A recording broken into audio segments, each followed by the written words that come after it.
All systems go. Clear for liftoff.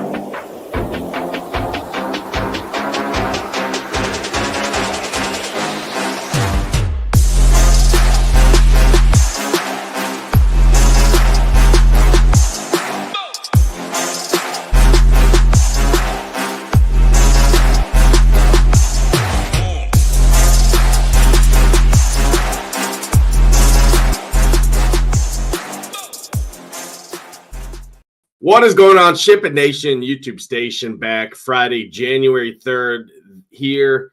Big night last night in the NHL streets there.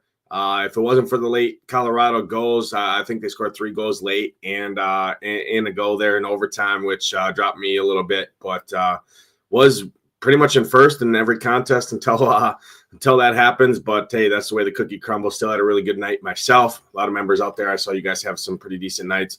Overall, looking to run it back here tonight with this nice little 5-game slate we got here.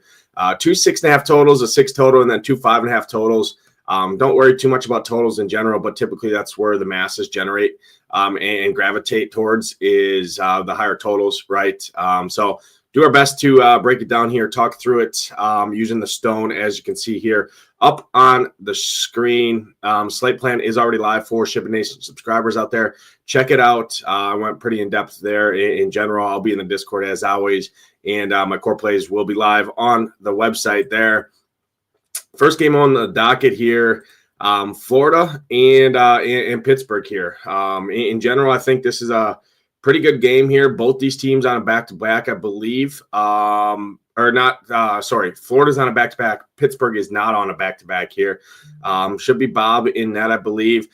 Looking at the numbers here, first matchup between these two, 9 goals between these two squads in Pittsburgh. Pittsburgh did win 5-4.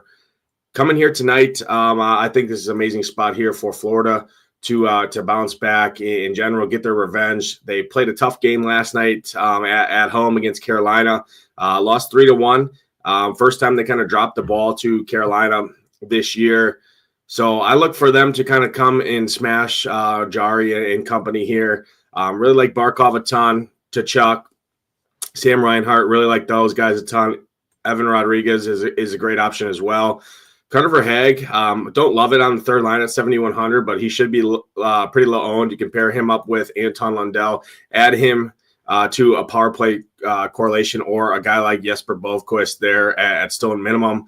I think that's fine. Uvis Belinskis is a solid option from a D-man perspective at Stone minimum. Same with Ekblad and Gustav Forsling. Really good spot for the Florida side.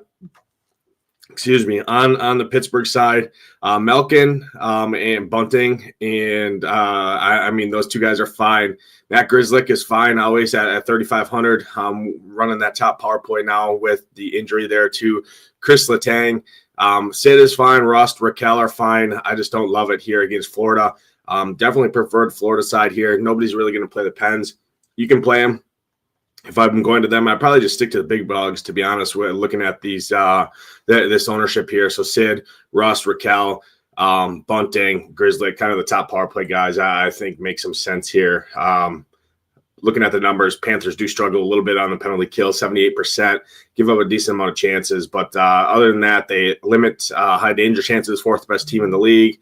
They limit shots on net. So it's just Pittsburgh's going to have to be super efficient here to score a lot of fantasy points, in my opinion.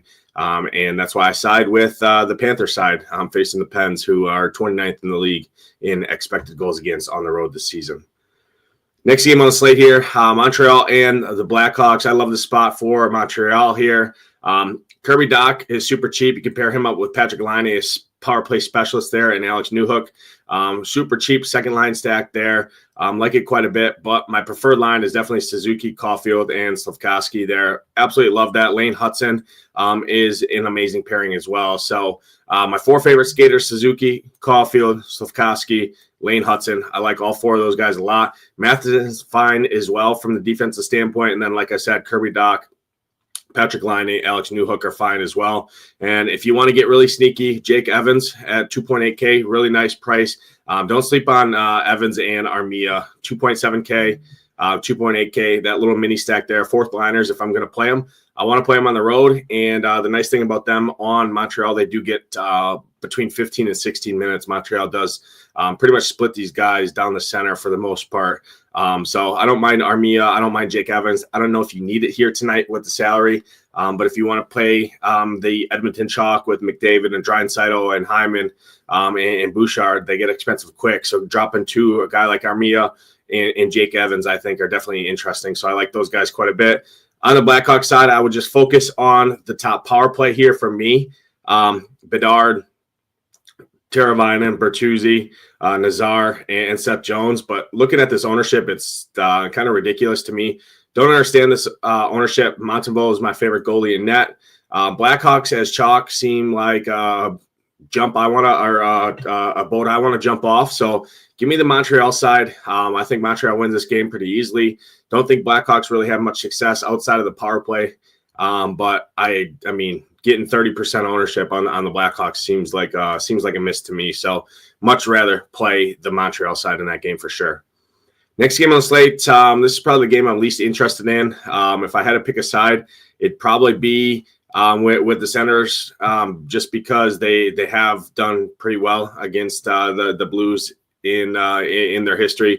Timmy Stew's got really good history against the Senators. Same thing with Brady. Pinto playing great right now, 3.3K if he is on that top line next to Brady and Ridley Greig. That top line is a really, really good stack there. Super cheap. Nice thing about the Senators, they're super cheap in general, and they're playing pretty good hockey right now. Claude Giroux is a fine option as well. Josh Norris. They kind of put their lines in a blender a little bit, but overall that makes the line stacks cheaper. So I do like the Senators side in this game in general, but from a DFS perspective, probably the game I'm least interested on this slate from both sides. So pretty much a full fade for me in this one. Could haunt me here, but I like other spots more. This is probably my least favorite game of the 5 on the slate. On the blue side, Dylan Holloway is a fine option at 4.2K. Expect him to be pretty popular there. Outside of that, not really going to go to any of these Blues. Cam Fowler, also a really good option at 3.6K. He gets a ton of minutes. Does kind of everything, top power play, top line. So Cam Fowler makes a really good option as well there. Next game on the slate, this is the massive chalk of the slate. Edmonton implied to score almost 7 goals, minus 450 favorite here. Ducks on a back-to-back. Ducks did win last night against Winnipeg. Now this is a perfect letdown spot. This is a perfect smash spot here for Edmonton. I mean, all things point to Edmonton just kind of rolling this squad here. They got a couple days rest. They haven't played since the 31st. Ducks are on a back-to-back with travel heading into to face Edmonton. And if you remember earlier this year, Edmonton did lose in Anaheim 5-3. Expect them to get some revenge here. McDavid, one of the best play in the slate. Expect him to be mega chalk, as you can see there. All of Edmonton is going to be super popular, but I think the way to get different is going like a McDavid, a Draisaitl, a Nugent Hopkins, and then adding in a guy like, I mean, there's really no way to get unique here, to be honest. I mean, Zach Hyman looks to be a little under-owned. Victor Arvidsson looks to be a little under-owned. But, man, I mean, they're just all great plays here. Playing Leon and McDavid together, I think, is a unique way to go with a guy like Hyman and Bouchard. So just take all the expensive guys, pair them together. 7,300, 6,900, 98, and 88. You got to get unique with your other roster spots there. But, I mean, any way you go, Edmonton's going to be mega chalk here. In tournaments, you could fade it for sure. I just think it's hard not to have an Edmonton piece on the Ducks side. Strom's playing really good right now. Same with Vetrano and Troy Terry. That top line's playing really good. Really good. Stuart Skinner, I have no interest in as a spin-up goalie is the most popular, especially the way the Ducks are playing. So give me Strome, give me Vetrano, give me Terry in this game as well. That's one way to play it. Play some Edmonton pieces, but include some Ducks pieces along with them to middle some of that ownership down a little bit. I think the Ducks are interesting in tournaments at no ownership in the same exact game environment there. Should be a pretty fast-paced game.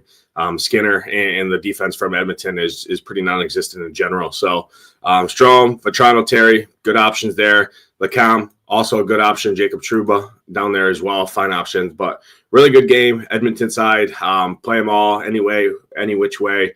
Overstack them, sure. But yeah, I mean, really good options for sure. Not much more to say there. Take me to the last game of the slate here. This is one of my favorite spots. I really like Vancouver here at home. I just don't think the Preds are very good. Saros is fine, but he's better at home. I think this is a really good spot for the top line here for Vancouver. JT Miller, Brock Besser, Jake DeBrusk, and Connor Garland. Really like those guys. And then Tyler Myers at 3.3K with the injury there to Quinn Hughes. I like Vancouver's top power play a lot here. Nashville's just a mess. They haven't been good all year. They're really bad defensively. They allow the most shots on net as well per game on the road this season. They are good on the penalty kill, so that is one area where they are pretty solid, right? They got about an 88% penalty kill rate. They give off a decent amount of chances, but I like Vancouver in this game. Late night hammer spot. Give me Vancouver, especially at this ownership. I'm not seeing anybody go to them, and I like that quite a bit. On the Pred side, Stamkos is fine. Marchessault is fine. Forsberg's fine. Ryan O'Reilly's fine. Gustav Nyquist, if you need some salary at 3.1K, is a fine option. Brady Shea at 3.8K, don't hate him. Roman Josi, don't get to him really tonight, 7,700. If I'm spending up, I'm going to Bouchard, even with the ownership there. Don't love it. But I'm seeing Forsberg and Marchessault and those guys get some ownership, and I'd much rather just play the Vancouver side at similar ownership. So I like Vancouver. I like Edmonton. Like some Senators a little bit. Love Montreal, and then love some Florida. Florida there for sure. Kind of the teams I'm focused on here tonight. But that's going to do it for this quick hit here. Obviously short and sweet. Only 5 games on the docket. Like I said, slate plan is already live if you're not a member out there. PGA 100 Century Tournament's going on right now. The squad has you covered all the way through every showdown for every event all season long for PGA season there. So check us out, SHIPITNation.com. Join now. And click that banner at the top. Gets you automatically $100 off the PGA package. It does give you free access to the NFL as well. Otherwise, All Access Pass is the way to go. But good luck tonight in those contests. Hope to see those Ship Nation logos at the top. For myself, Nadesify. Let's ship it.